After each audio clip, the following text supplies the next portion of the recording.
दोस्तों, कौन है वो देश जिसने भारत को एक इनविटेशन दिया है? आखिर क्या कहा गया उस निमंत्रण में जिसका जवाब भारत को देना है? ये देश क्यों चाहता है भारत की मदद जबकि खुद इतना पावरफुल है?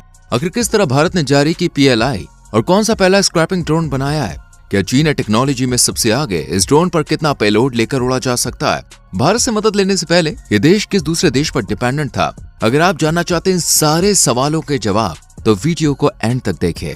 रूस जो दुनिया के सबसे पावरफुल देशों में दूसरे नंबर पे आता है, यह हथियारों से लेकर अपने टाइम जोन के लिए भी दुनिया में मशहूर है। दरअसल हम लोग मानते हैं कि अगर देश एक है तो सभी शहरों में एक ही समय पर रात होगी और एक ही समय पर सुबह भी। मगर हम आपसे कहें कि दुनिया में एक ऐसा देश है जहां 11 टाइम जोन है, यही नहीं, यहाँ तो आधे हिस्से में दिन रहता है तो आधे हिस्से में रात रहती है। दोस्तों, ये बिल्कुल सच है। इसके साथ ही रूस हथियारों के मामले में भी सबसे बड़ा विक्रेता है। दुनिया में सबसे ज्यादा न्यूक्लियर हथियार रूस के पास है। इतना ही नहीं, रूस दुनिया में तीसरे नंबर पर सबसे ज्यादा तेल निकालने वाला देश है। आपको बता दें, रूस का हथियारों के बाजार में करीब 75% कब्जा है। सिप्री की लेटेस्ट रिपोर्ट के मुताबिक रूस के हथियारों के टॉप 3 खरीदार हैं भारत, चीन और अल्जीरिया। रूस के 23% हथियार भारत, 18% चीन और 15% अल्जीरिया खरीदता है। यानी रूस के हथियारों का सबसे बड़ा खरीदार भारत ही है। भारत की आजादी के बाद से ही भारत और रूस के रिश्ते काफी अच्छे रहे।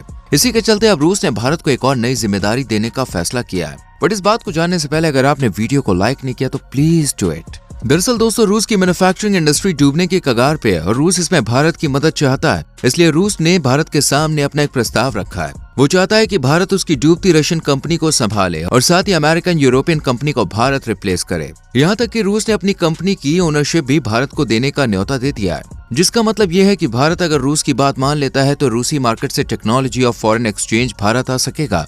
यानी भारत रूस की टेक्नोलॉजी का इस्तेमाल करके और भी ज्यादा काबिल बना सकता है अपने आप को। फाइनली भारत के लिए रूस की तरफ से दरवाजे खुल चुके हैं जो अभी तक केवल चीन के लिए खुले थे, और ये गोल्डन अपॉर्चुनिटी भारत शायद किसी भी सूरत में छोड़ेगा नहीं। अब सवाल ये उठता है कि आखिर रूस को भारत की जरूरत क्यों पड़ गई है?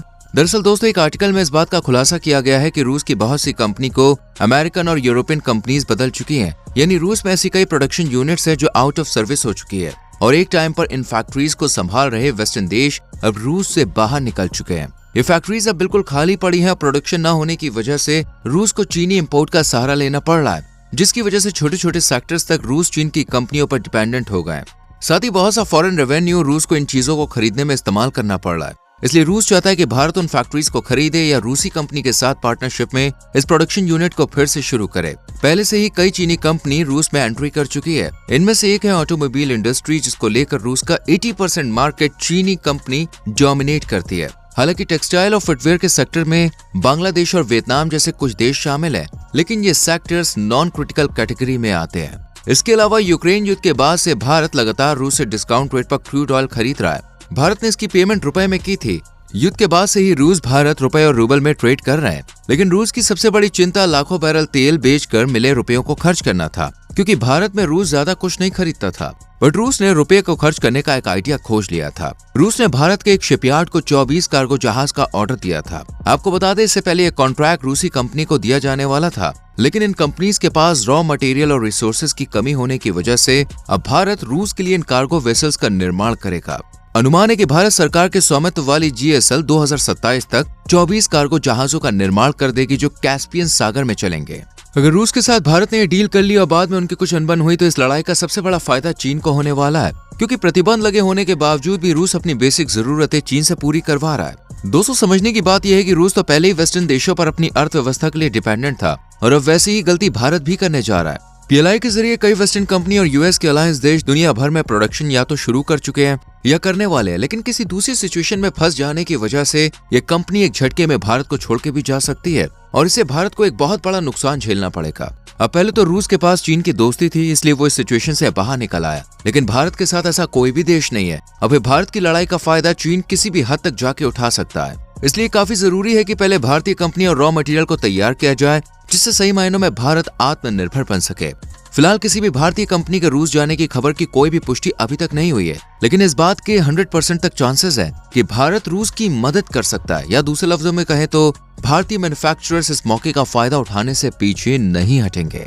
इसके अलावा भी भारत को एक और फायदा होने वाला है और वो ये है कि साल 1832 में इलेक्ट्रिक मोटर का इन्वेंशन जर्मनी में हुआ था और तब से लेकर अब तक ये क्रांतिकारी इन्वेंशन पूरी दुनिया में इंडस्ट्रीज और ट्रांसपोर्टेशन का चेहरा बदल चुकी है। चीन इस टेक्नोलॉजी को पहले ही हासिल कर चुका है, जिसकी वजह से चीन आज दुनिया में किसी भी देश से काफी ज्यादा आगे है। इस टेक्नोलॉजी की मदद से आज चीन जिस लेवल पर है, उस लेवल तक पहुंचने में आज भारत कम से कम 15 साल पीछे है। अब आप सोच रहे होंगे कि इसमें फायदे वाली बात क्या है, तो सुनिए कि मोटर टेक्नोलॉजी और मैन्युफैक्चरिंग में भारत को जिस क्रांति का इंतजार था ना, वो खत्म हो चुका है। भारत में मैन्युफैक्चरिंग को बढ़ावा देने के लिए शुरू की गई प्रोडक्शन लिंक्ड इंसेंटिव यानी PLI स्कीम जारी की गई थी, जिसका मकसद यह है कि ड्रोन और उसके कंपोनेंट्स का प्रोडक्शन भारत में ही शुरू हो सके।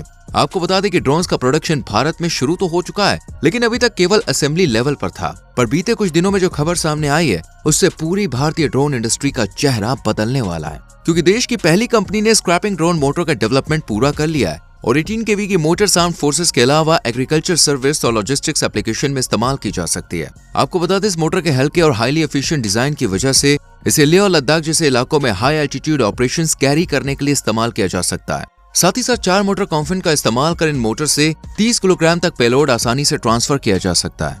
आपको बता दें, आज से 2 साल पहले तक ई रिक्शा और इसके अलावा इलेक्ट्रिक 2 और 4 व्हीलर्स की मोटर का प्रोडक्शन भारत में नहीं होता था, लेकिन आज सिचुएशन बदल गई है और भारतीय सरकार के स्ट्रिक्ट एक्शन की वजह से इलेक्ट्रिकल व्हीकल में लोकलाइजेशन कई गुना बढ़ चुका है। ड्रोन सेक्टर में भी इसे एक शुरुआत के तौर पर माना जा सकता है। यहाँ तक कि भारत ने छोटे ड्रोन्स के इंजन को लेकर भी कुछ डेवलपमेंट दिखाई है। साल 2020 में क्रूज मिसाइल का सफल परीक्षण हुआ था और उसमें भारत में बनाए गए मानिक इंजन का इस्तेमाल किया गया था। 450 किलो वजनी इस थ्रस्टर्स के इंजन को छोटे यूवीज के हिसाब से डिजाइन किया गया था, पर आगे चल के इनका इंटीग्रेशन न केवल भारतीय बल्कि कुछ ओवरसीज ड्रोन्स में भी किया जा सकता है।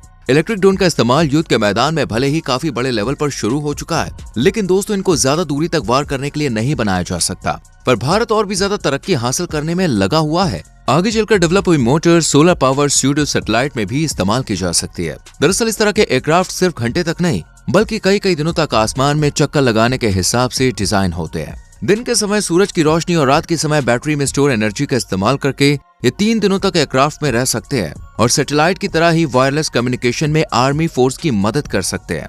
भारत में बने इन इलेक्ट्रिक ड्रोन का मॉडिफिकेशन काफी हद तक किया जाएगा ताकि इनको ज्यादा से ज्यादा सेक्टर में यूज किया जा सके। बाकी जिस तरह से रूस ने भारत को अपनी कंपनी रूस में बनाने का इन्विटेशन दिया है, उसे भारत कब कबूल करेगा ये देखना बाकी है। दोस्तों, आपको क्या लगता है, क्या भारत को रूस का निमंत्रण एक्सेप्ट कर लेना चाहिए या फिर नहीं? भारत इस मामले में क्या करेगा और क्या क्या फायदा आने वाले टाइम में हो सकता है? भारत और रूस के रिश्ते क्या हमें चीन के सामने फायदा देके जा सकते हैं? आपका एनालिसिस दोस्तों क्या कहता है? कमेंट सेक्शन में अपनी राय जरूर दें। वीडियो को लाइक और शेयर करें। संग में चैनल को सब्सक्राइब करके बेल आइकॉन प्रेस करें, जिससे आने वाली वीडियोस मिस ना हो और सबसे पहले अपडेट्स आपको मिले।